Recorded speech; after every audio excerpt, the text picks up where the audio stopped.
I'm sure many of us don't know about thalidomide, but let me give you the gist. Thalidomide was a drug that was given to pregnant women without ever being tested on anything that was pregnant, and it led to the deformity and disability of tens of thousands of children.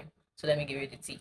Thalidomide was a drug developed in West Germany in late 1950s. It was sold as a safe sedative and a treatment for morning sickness in pregnant women.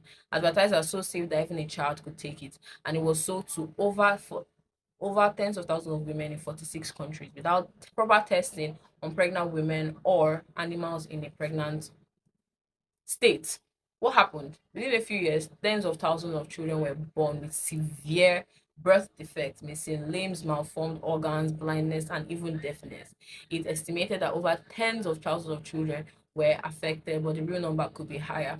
Many infants died shortly after birth, and survivors face lifelong disability.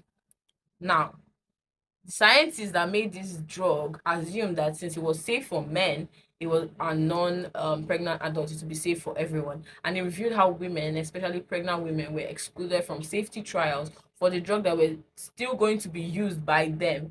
And women's unique biology was ignored until the consequences were quite literally impossible to hide.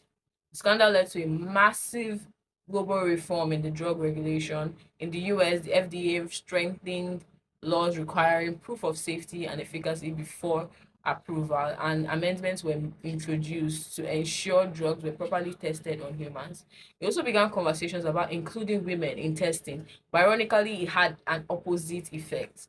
Ironically, it had an opposite effect because after this, women of childbearing ages were discouraged from attending safety trial of drugs and for fear of like harming their eggs or whatever. So women were still very much not involved in the safety trials of drugs. And that's why now in today's day and age, a lot of drugs weren't made for women. They were made for men, and then when women take it and are complaining about certain things like this is giving me a headache, or this isn't working the way it's supposed to, or this is working like in an opposite direction, like it is not working for me, we're told we're delusional, you're hysteric, it's all in your head, it's hormones, those kind of stuff, dismissing us when the drug was never even really made for us. The drug was never made for our bodies. The drug was never made for us, but they don't give a fuck. So yeah, there's misogyny in medicine, a lot of misogyny in medicine.